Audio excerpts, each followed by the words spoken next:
राज्यभरात आजही मुसळधार पावसाचा इशारा। मुंबई, ठाणे, पालघर भागात अतिमुसळधार स्वरूपाचा पाऊस। मराठवाड्यात पावसाचा ऑरेंज अलर्ट, नागरिकांना सतर्कतेच्या सूचना।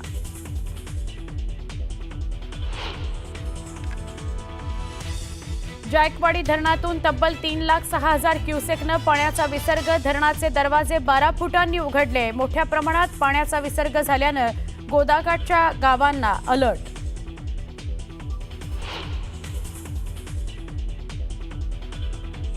बीडच्या आष्टी तालुक्यात नद्यांच्या संगमावर पुराच्या पाण्यात तब्बल 18 तास अडकले 13 शेतकरी। एनडीआरएफच्या जवानांनी रेस्क्यू ऑपरेशन करत सुखरूप केली सुटका। शहापूर तालुक्यात मुसळधार पावसामुळे भातसा धरणाचे 5 दरवाजे उघडले। सापगाव जवळच्या पुलावरून पाणी। मुरबाड, किन्हवली, डोलखाम, शेणवा या भागात 150 पेक्षा जास्त गावांचा संपर्क तुटला।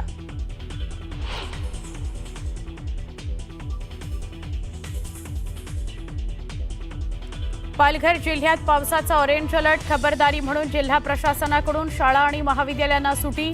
नद्यांच्या पाणी पातळीत वाढ।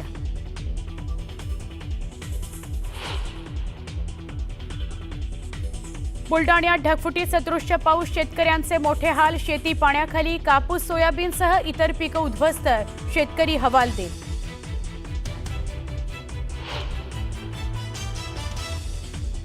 आशिया कपच्या फायनलमध्ये भारतीय संघानं पाकिस्तानला चारली धूळ। 9व्यांदा आशिया कप विजेता होण्याचा भारतीय संघाला मान। देशभरात जल्लोषाचं वातावरण।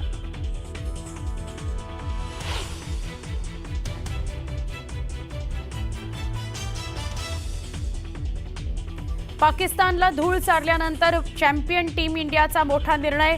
पाकिस्तानी मंत्र्यांच्या हस्ते ट्रॉफी नाकारली। पुरस्कार सोहळ्यात हाय व्होल्टेज ड्रामा।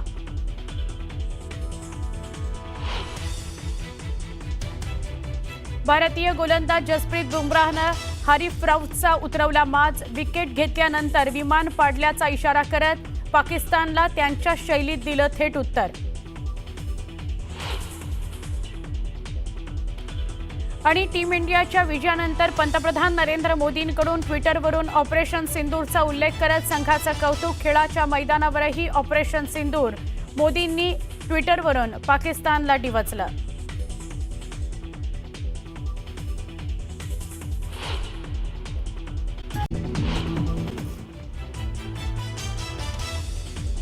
राज्यभरात आजही मुसळधार पावसाचा इशारा। मुंबई, ठाणे, पालघर भागात अतिमुसळधार पावसाची शक्यता। मराठवाड्यातही पावसाचा ऑरेंज अलर्ट, नागरिकांना सतर्कतेच्या सूचना।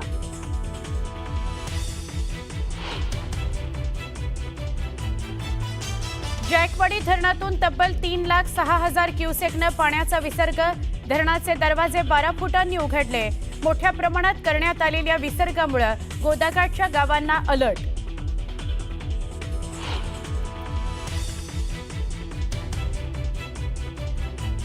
बीडच्या आष्टी तालुक्यात नद्यांच्या संगमावर पुराच्या पाण्यात तब्बल 18 तास अडकले 13 शेतकरी।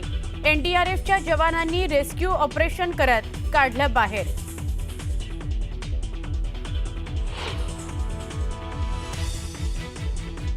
शहापूर तालुक्यामध्ये मुसळधार पावसामुळे भातसा धरणाचे 5 दरवाजे उघडले।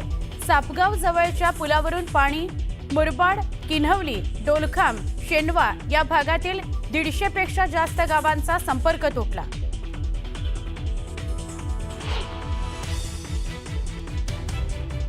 पालघर जिल्ह्यात पावसाचा ऑरेंज अलर्ट, खबरदारी म्हणून जिल्हा प्रशासनाकडून शाळा आणि महाविद्यालयांना सुटी जाहीर।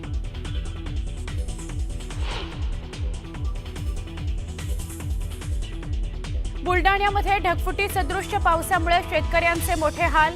शेती पाण्याखाली, कापूस, सोयाबीनसह इतर पिकं उद्ध्वस्त, शेतकरी हवालदिल।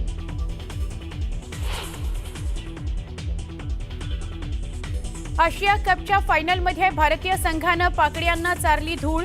9व्यांदा आशिया कप विजेता होण्याचा भारतीय संघाला मान। देशभरात जल्लोषाचं वातावरण।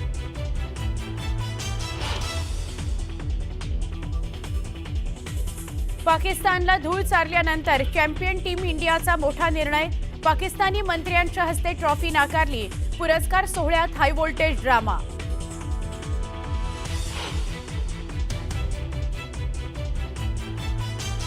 भारतीय गोलंदाज जसप्रीत बुमराहनं हारिफ राऊतचा उतरवला माज. विकेट्स घेतल्यानंतर विमान पाडल्याचा इशारा करत पाकड्यांना त्यांच्या शैलीत दिलं थेट उत्तर.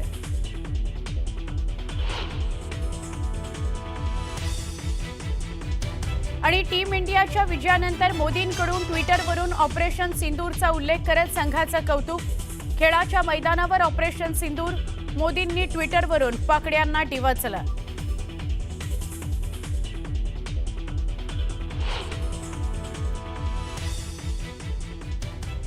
नमस्कार, मी सुवर्णा. बुलेटिनमध्ये आपल्या सगळ्यांचं स्वागत. जायकवाडी धरणातून मोठ्या प्रमाणात पाण्याचा विसर्ग सुरू करण्यात आलाय. जायकवाडी धरणाचे काही दरवाजे 12 फुटांनी उघडले गेलेत आणि त्यातून 3,06,640 क्युसेक प्रति तास इतक्या वेगानं पाण्याचा विसर्ग केला जातोय. विसर्ग वाढवल्यामुळे पैठण शहरात पाणी शिरलेलं आहे. गोदाकाठच्या गावांना प्रशासनाकडून सतर्कतेचा इशारा देण्यात आलेला आहे. गेले 2 आठवडे सातत्यानं महाराष्ट्रभरामध्ये आणि विशेष करून मराठवाडा आणि विदर्भाच्या काही भागात अतिवृष्टीनं थैमान घातलेलं आहे. त्याच्याविषयीच्याच बातम्या आपण बुलेटिनमध्ये बघतो आहोत. सध्या बातमी आहे जायकवाडीची. जायकवाडीचे दरवाजे उघडले गेलेत आणि त्यातून पाण्याचा विसर्ग सुरू आहे. तर बीडच्या आष्टी तालुक्यातील जोरदार पावसामुळे सीना, मेहकरी, कांबळी या नद्यांच्या संगमावर पूर परिस्थिती निर्माण झालेली आहे.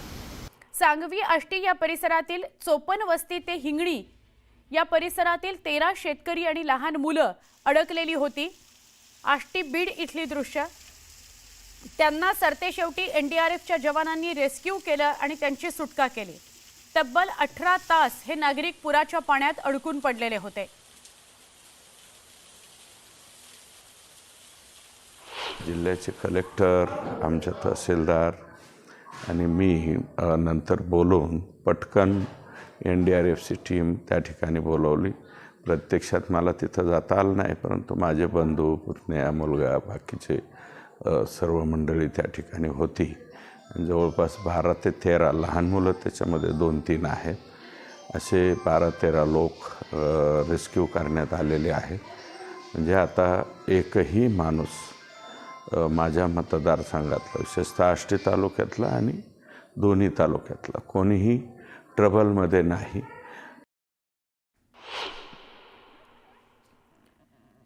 तर जालना जिल्ह्यातील गोदाकाठच्या 38 गावांमधून 10,000 नागरिकांचं स्थलांतर करण्यात आलंय. जायकवाडी धरण 100% भरलंय आणि धरणातून 3 लाख क्युसेक पेक्षा जास्त पाणी सोडण्यात येत आहे. त्यामुळे गोदावरी नदीला पूर आलाय आणि गोदाकाठच्या नागरिकांना सावध राहायला सांगण्यात आलंय. परतूर, अंबड आणि घनसावंगी तालुक्यातील 38 गावांमधून 10,000 नागरिकांचं स्थलांतर करण्यात आलेलं आहे. 23 ठिकाणी त्यांची जेवण आणि निवासाची व्यवस्था करण्यात आलेली आहे.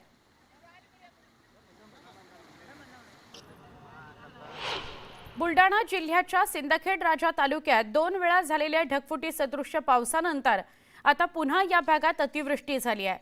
सिंदखेड राजा तालुक्यात अतिवृष्टी आणि ढगफुटी सदृश्य पाऊस झाल्यानं रुम्हणा आणि सोनशी तसंच किनगाव राजा या सगळ्या भागात अतिमुसळधार पाऊस पडतोय. त्यामुळे शेतकऱ्यांचं कापूस, सोयाबीन आणि इतर पिकं पूर्णपणे उद्ध्वस्त झाली आहेत. शेतात पाणीच पाणी असून शेतकरी संकटात सापडलाय. शासनानं तात्काळ मदत करण्याची मागणी शेतकऱ्यांनी केली आहे.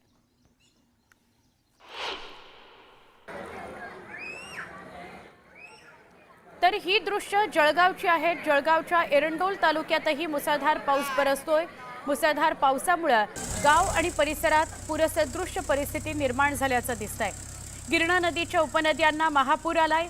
नदीपात्र ओसंडून वाहतंय, त्यामुळे पाणी सगळं गावात शिरलं. स्थानिक नागरिकांमध्ये मोठी धांदल उडाली. गावातील मुख्य रस्त्यालगत असलेल्या दुकानांच्या ओट्यापर्यंत पाणी आलं. त्यामुळे नागरिकांनी दुकानांमधील साहित्य इतर ठिकाणी घेऊन जायला सुरुवात केली. अहिल्यानगरमध्ये शनिवारी झालेल्या मुसळधार पावसामुळे सीना नदीला पुन्हा एकदा महापूर आला. माढा, करमाळा, मोहोळ, उत्तर सोलापूर आणि दक्षिण सोलापुरातील अनेक गावांमध्ये पुन्हा पुराचं पाणी शिरलंय. सीना नदीत सुमारे 1,54,000 क्युसेक वेगानं पाण्याचा विसर्ग सुरू असल्यानं ही पूरसदृश्य परिस्थिती निर्माण झाली आहे. त्यामुळे प्रशासनाकडून नागरिकांना सतर्कतेचा इशारा देण्यात आलाय. अशात पालकमंत्री जयकुमार गोरे सोलापुरात थांबून परिस्थितीचा आढावा घेत आहेत.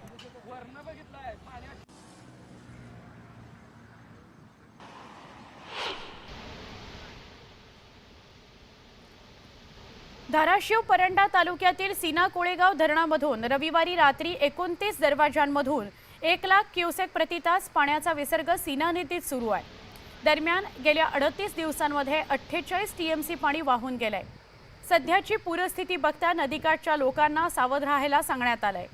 जिल्ह्यातील सगळ्यात मोठा सीना कोळेगाव प्रकल्प 22 ऑगस्टला ओव्हरफ्लो झाला. तेव्हापासूनच पाण्याचा विसर्ग सुरू आहे. सततच्या पावसामुळे या ठिकाणी शेती पूर्णपणे पाण्याखाली गेलेली आहे. खासापुरी, चांदणी आणि साकत मध्यम प्रकल्प तुडुंब भरल्याने नद्या दुथडी भरून वाहत आहेत.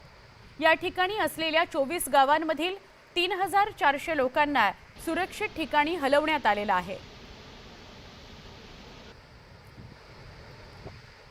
तर शहापूरमध्ये मुसळधार पाऊस पडतोय, त्यामुळे भातसा धरणाचे 5 दरवाजे उघडण्यात आले. शहापूर तालुक्यामध्ये मुरबाड, किन्हवली, डोळखाम, शेनवा या भागात 150 पेक्षा जास्त गावांचा संपर्कच तुटलाय. तर सापगाव जवळचा पूल पाण्याखाली गेलाय, त्यामुळे यावरून होणारी वाहतूक सुद्धा बंद झालेली आहे, ठप्प झालेली आहे.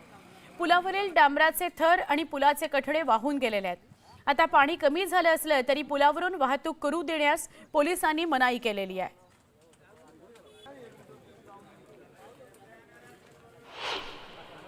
हा भास्ता नदीवरील हा जो पूल आहे हा 24 तास पाण्याखाली गेला होता. भास्ता धरणाचे 5 दरवाजे हे 4 मीटरने ओपन करण्यात आले होते आणि त्यामधून भास्ता नदी पात्रामध्ये हा पाण्याचा मोठ्या प्रमाणात विसर्ग केला जात होता. त्यामुळे हा भास्ता नदीचा पूल आहे हा 24 तास पाण्याखाली गेला होता. पुलावर साधारण 8 ते 10 फूट पाणी वाहत होते. त्यानंतर आज सकाळी पावसाचा जोर थोड्या प्रमाणात कमी झाल्याने या भास्ता नदीवरील जो हा पूल पाण्याखाली गेला होता ते पाणी याची पातळी जी नदीची कमी झाली आहे. परंतु पुलावरील जे स्ट्रक्चर होते, जी डांबर आणि जे साईडला असलेले बॅरिगेड हे पूर्णपणे वाहून गेले असल्याने पूल अतिशय धोकादायक बनलेला आहे.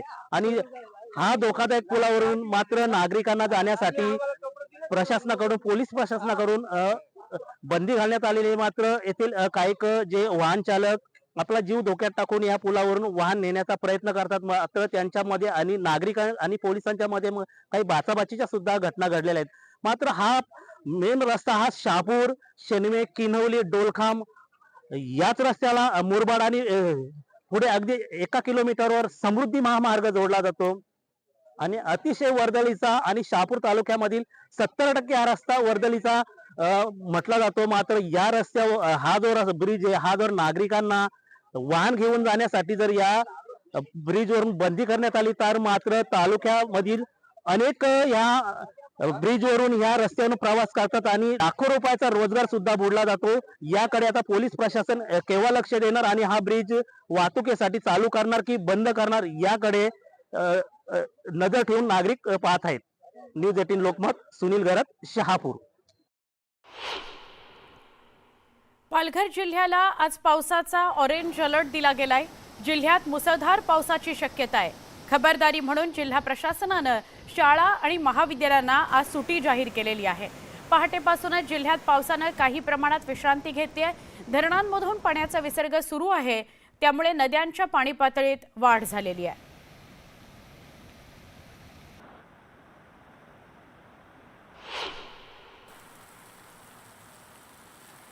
सकाळपासून रायगड जिल्ह्यातल्या उत्तर भागामध्ये जोरदार पाऊस पडतोय. त्यामुळे जिल्ह्यातल्या काळ, कुंडलिका, सावित्री या नद्यांच्या पातळीत हळूहळू वाढ होते. रायगड जिल्ह्याला पावसाचा रेड अलर्ट देण्यात आलाय. त्यामुळे नागरिकांना खबरदारी घ्या असं आवाहन केलं गेलेलं आहे.